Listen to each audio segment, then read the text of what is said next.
The blood drained from Amelia's face faster than the last drops of wine in her glass. The photo, it couldn't be real. It was a picture of her, all right, but a different Amelia. Her eyes, usually sparkling with life, were squeezed shut, replaced by deep creases of terror. Her mouth hung slack, a silent scream trapped within. But the worst part was the clawed hand reaching into the frame, its gnarled fingers inches from her face. A primal, bone-deep fear roared to life in Amelia's gut, the kind that bypassed logic and hammered on the fight-or-flight reflex. Her scream, when it came, wasn't blood-curdling. It was a raw, animalistic shriek that tore through the peaceful night. The sound echoed off the canyon walls, a desperate plea swallowed by the hungry wilderness. The rustle of the tent fabric followed her scream like a bad omen. It started faint, barely audible over her pounding heart, then grew louder, accompanied by a slow, methodical unzipping sound. Amelia squeezed her eyes shut, her breath coming in ragged gasps.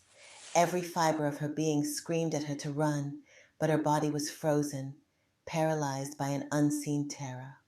The stench hit her next.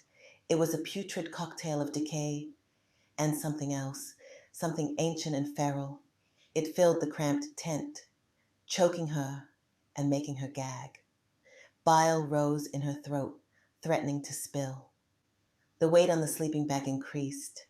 It wasn't much, but it was enough to send a fresh wave of panic crashing over her. "What the hell do you want?" Amelia finally choked out, her voice raspy with fear. The question hung heavy in the air, unanswered. The weight shifted again, followed by a wet, rasping sound that sent shivers down her spine. Driven by a desperate need to see, Amelia reached blindly for her camera. Her fingers fumbled, finally finding the familiar grip. With a shaking hand, she pointed it towards the source of the sound and slammed her thumb down on the flash button. The tent bathed in a blinding white light for a fraction of a second.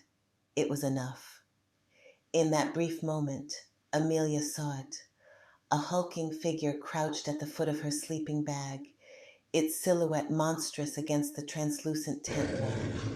Its eyes, glowing embers in the darkness, locked with hers for an eternity. A low growl, a sound that vibrated through her very bones, escaped its throat before it lunged. The scream that ripped from Amelia's throat this time was pure, unadulterated terror. Her hand, still clutching the camera, flew out, connecting with something solid. The tent shuddered as a weight slammed against it. Then, blessed silence. Amelia lay there, gasping for breath, her heart a hummingbird trapped in her chest. The smell lingered, a constant reminder of the horror that had just unfolded. Slowly, she dared to open her eyes. The tent was empty. Had it all been a nightmare? A hallucination brought on by the isolation? She couldn't stay here, not another minute. With trembling hands, she unzipped the tent flap and stumbled out into the cool night air. The moon, a pale sliver hanging low in the sky, cast an eerie glow on the surrounding forest. Every rustle of leaves, every snap of a twig sounded, amplified in the deathly silence. Amelia grabbed her backpack, the weight a comfort in her shaking hands. She didn't bother packing up the rest of the camp. All she cared about was putting as much distance between herself and whatever lurked in the shadows. She sprinted blindly through the undergrowth, ignoring the stinging scrape of branches against her skin. Days blurred into nights. Hunger gnawed at her stomach. Thirst parched her throat.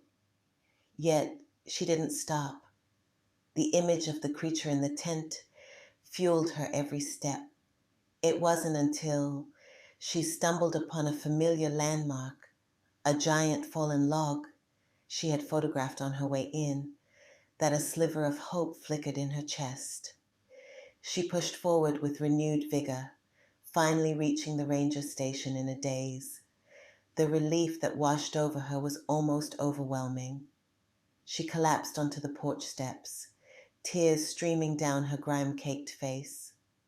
Her story, a disjointed mess of terror and adrenaline, was met with skepticism at first. The ranger, a grizzled old man with eyes that had seen too much, finally relented after seeing the photos on her camera.